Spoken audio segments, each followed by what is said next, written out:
पुराने जमाने में क्या होता था, जब भी कुछ साइन करना होता था तो वो क्या नहीं करते थे, इंक का प्रयोग नहीं करते थे। वो लोग ब्लड लेते थे और उसे क्या करते थे, हाथ आगे को बढ़ाते थे, वो हाथ को काटते थे और फिर उस ब्लड से वो क्या करते थे, सामने वाले को कहते थे कि देख मैंने क्या किया, तेरे सामने एक वाचा को रख दिया है, अब कुछ भी हो जाए ये वाचा से हम पीछे क्या नहीं करेंगे, नहीं हटेंगे। और फिर इस लहू को क्या करते थे, ये दोनों तरफ छिड़कते थे। एग्जैक्टली यही हुआ। एक वेदी बनाई गई, 12 पत्थर लिए गए, वेदी बनाई गई। फिर से आप मेरे साथ है, कोशिश करें एक और बार। Let's practice like this. 12 पत्थर। पुराने जमाने में जब भी मान लो मुझे और उमेश ब्रदर को एक वाचा बनाना है तो मैं क्या करूंगा, हम दोनों अपना दोनों लहू लेकर आएंगे, है ना, और उस पे क्या करेंगे, हम वाचा एक दूसरे पे लगाकर उस वाचे को क्या करेंगे, हम बांध लेंगे। राइट। यहां पे मूसा क्या कर रहा था, 12 पत्थर उसने रखे, 12 गोत्र के लिए रखे, वेदी के ऊपर उसने बलि चढ़ाई और लहू लेकर सिर्फ अपने ऊपर नहीं छिड़का, उसने वेदी पर भी क्या किया, छिड़का। क्योंकि वेदी किसको दिखाता था, परमेश्वर को, और लोग के ऊपर भी उसने क्या किया, छिड़क दिया। क्योंकि ये पहली बार होने जा रहा था जहां पे खुदा और लोग एक साथ क्या करने जा रहे थे, एक बनने जा रहे थे। इससे पहले इज़राइल और परमेश्वर दो अलग एंटिटी थे, अभी तक वाचा में जुड़े नहीं थे। हालेलुया। लेकिन यहां पे पहली बार इज़राइल राज्यत्व में कदम रखता है और बोलता है कि अब से हम आपके हैं और आप हमारे हैं। उस दिन परमेश्वर इज़राइल के साथ एक वाचा में आ गया और उस दिन के बाद, इसी के लिए हम कहते हैं इज़राइल का रखवाला करने वाला कौन है, यहोवा है। हालेलुया। क्योंकि किसने ये वेदी बनाई थी, ये वेदी मूसा ने बनाई थी। अगर आज आप अपने परिवार के साथ एक वेदी अगर परमेश्वर के ऊपर परमेश्वर के साथ बनाएंगे तो सालों साल बीत जाएंगे, आपकी पीढ़ी खत्म हो जाएगी, लेकिन यहोवा का वाचा आपके परिवार, आपके देश के ऊपर, आपके काम के ऊपर कभी नहीं हटेगा। बिकॉज आपने क्या बना के रखा हुआ है, एक वाचा बना के रखा है। वो दिन था इज़राइल एक नेशन में बदल गया। वैसे तो जब आप गूगल में जाओगे, विकिपीडिया में जाओगे तो आपको दिखाई देगा 1948 में इज़राइल एक नेशन बना। लेकिन जब आप एक अच्छे यहूदी से बात करोगे तो वो बताएगा नहीं, 1948 में एक नेशन नहीं बना। उस दिन जब मूसा ने एक वेदी को तैयार किया, हालेलुया, उस दिन इज़राइल एक नेशन बन गया। उस दिन जिस दिन लहू बना, उस दिन इज़राइल एक नेशन बन गया। इसी के लिए प्रियो, दुनिया में ऐसा कोई राज्य नहीं है जिसने इतना दर्द सहा हो जितना यहूदियों ने या इजराइलियों ने सहा है। ऐसा दुश्मन किसी राज्य ने नहीं देखा जितना इजराइल ने देखा है। लेकिन उसके बावजूद भी इजराइल का नामो निशान अभी तक नहीं मिटा है। आप जानते हो क्यों? क्योंकि आज से 4000 साल पहले किसी एक व्यक्ति ने खुदा के सामने जाकर वेदी के ऊपर लहू लगाया और लोगों पे लहू छिड़क दिया और खुदा ने कहा ये मेरे लोग हैं, These are my people, ये मेरे हैं, इनका नामो निशान कोई मिटा नहीं सकता है। अगर आज की सुबह आप एक वेदी बनाते हैं, इस वेदी का नामो निशान हटाने का ताकत खुदा किसी को नहीं देने जा रहा है। आए दिन मैं यहूदियों के खिलाफ चीजों को होते हुए देखता हूं, लेकिन पिछले 4000 सालों में फिलिस्तीनियों से लेके, हालेलुया, मालिकियों से लेके, हालेलुया, अरब देशों से लेकर, हालेलुया, हालेलुया, तुर्की से लेके, रशिया से लेके, विभिन्न जगहों तक उनके खिलाफ युद्ध चलते रहे। लेकिन बड़ा राज्य, छोटा राज्य, झुंड बनाया हुआ राज्य कभी इज़राइल का बाका तक खत्म नहीं कर पाया। क्यों? क्योंकि यहोवा मेरा चरवाहा है, यहोवा देश को चलाता है। When God, you have a covenant with God, जब आपके पास एक वाचा है खुदा के साथ, कोई उसे मिटा नहीं सकता है। हालेलुया। मूसा के वाचा से हमें एक चीज समझ आ जाता है, हालेलुया।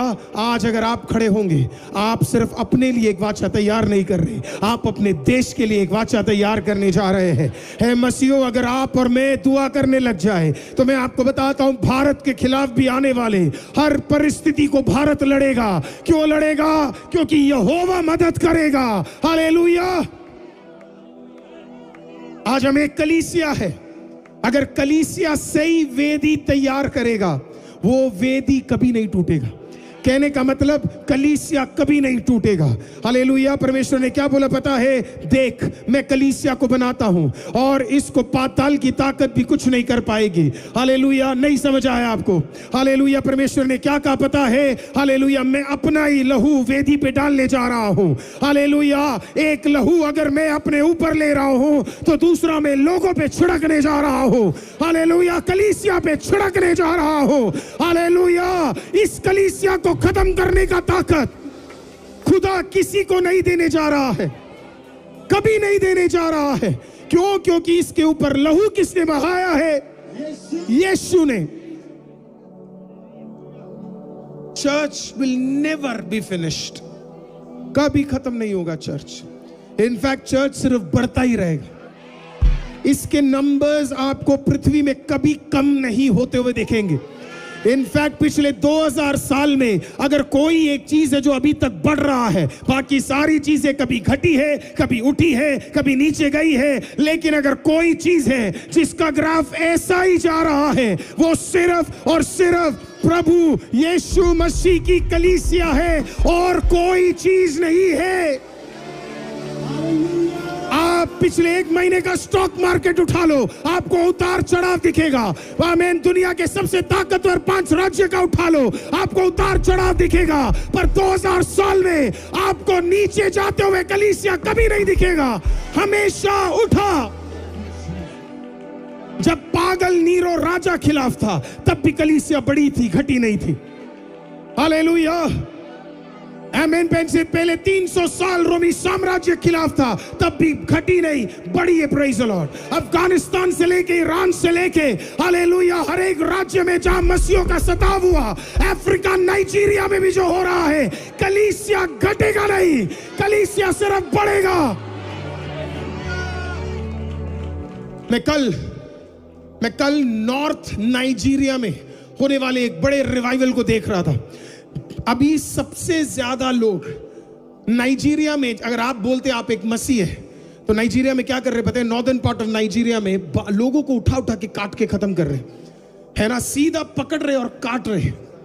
सिर्फ एक ही सवाल पूछा जाता है, तुम मसीह हो? और वो बोलते हैं हाँ हम मसीह है। ये तो मसीहों की खासियत है ना। हालेलुया। हम मसीह है। हालेलुया। तो वो डरे नहीं और उन्हें पकड़ के मारा जा रहा था। इसी के लिए अमेरिकन प्रेसिडेंट डोनाल्ड ट्रंप ने इस प्रकार से बताया, हालेलुया, कि तुम ध्यान रख लो कि तुम मसीहों के साथ क्या करने जा रहे हो। हालेलुया।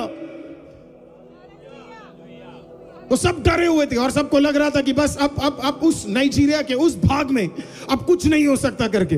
लेकिन एक प्रभु का दास, मैं उसकी गवाही सुन रहा था, उसको प्रभु ने कहा कि तू नाइजीरिया जाएगा, तू नाइजीरिया जाएगा। उसने कहा मैं जा ही नहीं सकता, मुझे वीजा ही नहीं मिलेगा। उसने बोला मैं तुझे बोल रहा हूं तू जा।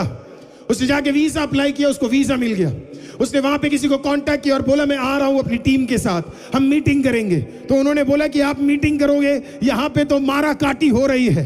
हालेलुया। उसने बोला उस भाग का सबसे बड़ा ग्राउंड आप उठाओ और उस ग्राउंड में हम मीटिंग करने जा रहे हैं और प्रभु अपनी बेदारी को भेजने जा रहा है।